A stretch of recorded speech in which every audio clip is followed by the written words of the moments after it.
La Toussaint, c'est demain, une journée au cours de laquelle les chrétiens sont appelés à célébrer leurs défunts. À cette occasion, nous nous intéressons ce midi à la crémation, un choix que font de plus en plus de Français. Ils étaient 1% il y a 40 ans, ils sont plus de 30% aujourd'hui. Nous en parlerons dans un instant avec notre invité. Mais d'abord, la crémation plutôt que l'inhumation. On fait le point avec Luc Barré. La crémation représente de plus en plus chaque année une alternative à l'inhumation. Elle est le mode de funérailles privilégié par plus d'un tiers des Français. Des chiffres qui varient selon les régions et les villes. À Niort, en 2016, 1163 crémations ont été effectuées contre 807 9 ans plus tôt. Et à Angoulême, les chiffres sont encore plus significatifs. En 2015, le crématorium a réalisé 850 crémations contre 1050 en 2016. Ignorée il y a plus de 35 ans, la crémation gagne chaque année du terrain et va de pair avec l'augmentation des crématoriums. Sur les 171 répartis dans l'Hexagone, il en existe 5 en Poitou-Charentes et certains sont gérés par des sociétés privées. Si ce mode de sépulture continue à se développer, la crémation pourrait bientôt rejoindre le nombre d'inhumations. Selon une étude d'Ipsos, si l'inhumation est en grande partie choisie par les croyants et les pratiquants ainsi que les jeunes de moins de 35 ans, la crémation, elle, est privilégiée par les seniors. L'une des raisons de ce choix, ils ne veulent pas être une charge pour leurs proches. Bonjour Chantal Baudelot. Bonjour, vous êtes Elodie. déléguée régionale de la Fédération française de crémation. C'est ça. Ne pas être une charge pour ses proches, comme on vient de l'entendre, c'est la seule raison qui motive ceux qui font le choix de la crémation ? Souvent parce que si ce que nous faisons en général, c'est d'aider nos adhérents à organiser le moment où ils vont disparaître. Et maintenant, on les aide même avant, au moment d'entrer en maison de retraite, parce qu'il y a des situations qui sont un peu difficiles. Et on les accompagne, on va dire, jusqu'au bout, pour que tout se passe bien, que la famille soit rassurée et qu'il n'y ait pas de doute. Maman aurait voulu ça, papa aurait choisi ça.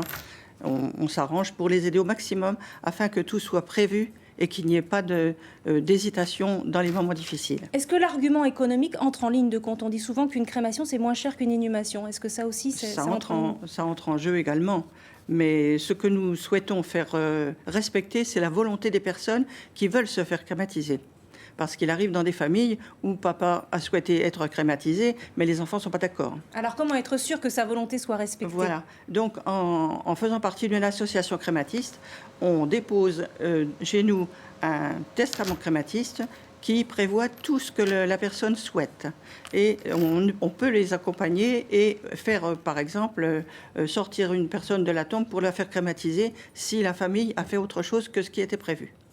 Un mot des chiffres qu'on a vus dans le reportage précédemment, de cette particularité régionale qui fait qu'en Poitou-Charentes, visiblement, on choisit plus souvent la crémation que l'inhumation. Vous avez une explication à cela ? Je n'ai pas d'explication à ça. Je ne connais pas assez bien la situation régionale, étant donné qu'il n'y a que 4 ans que j'habite dans votre région. J'étais précédemment en Champagne. Mais il est certain que je ne sais pas si c'est la disposition, ou alors est-ce que les enfants partent beaucoup à l'étranger ou partout en France pour le travail, et à ce moment-là, on n'est plus sur place pour s'occuper des cimetières. Ça peut jouer aussi. La position de votre association, en tout cas, est très claire, c'est laissons la terre aux vivants. Donc, s'il y a un choix à faire, c'est plutôt la crémation que l'inhumation. C'est ça, et nous sommes des associations, une fédération tout à fait désintéressée, citoyenne, et nous souhaitons que tout le monde ait le droit de faire réaliser sa volonté dernière. Il y a parfois des réticences que vous rencontrez parmi les gens avec qui vous êtes en contact, des gens qui vous disent « Ah non, moi, la crémation, je ne veux pas ». Il y a des gens qui ont peur de l'enfer, qui ne veulent pas les flammes, mais il n'y a pas de flammes non plus. Il faut savoir que le corps se consume de lui-même et on ne lui met pas de flamme pour brûler. Il y a également d'autres méthodes qui sont pratiquées à l'étranger et pas encore en France, la liquéfaction. Je pense que ce n'est pas encore très au point et il faut les laisser continuer un petit peu pour voir. On y viendra peut-être, on en reparlera peut-être dans quelques années. Chantal Baudelot, merci d'avoir répondu à nos questions. Je précise que les personnes intéressées peuvent vous contacter par téléphone ou sur votre site internet. Toutes les informations s'affichent en ce moment même, vous le voyez au bas de votre écran. Merci beaucoup. Merci.